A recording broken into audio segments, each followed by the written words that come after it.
Hi there, welcome to my channel. In this video, I'm going to show you how to remove Windows 10 login password.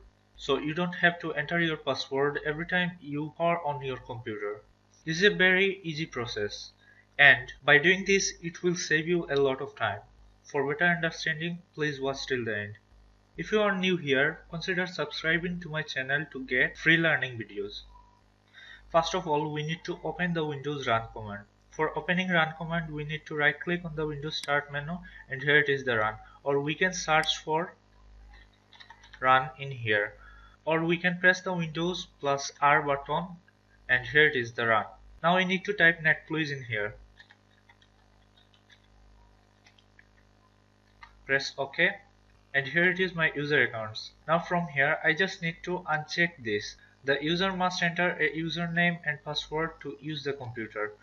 Uncheck this and press apply. And here you need to provide your Windows password 2 times. I'm going to provide mine. Again for confirming.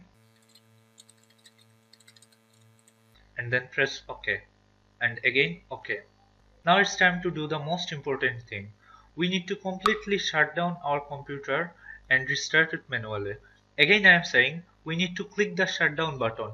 Don't click restart button, it will not work. We need to click the shutdown button and when the computer is fully shutted down, we need to restart it manually. So this is the video. If you found this video helpful, please like this video and subscribe to my channel for upcoming free learning videos. And thank you for watching.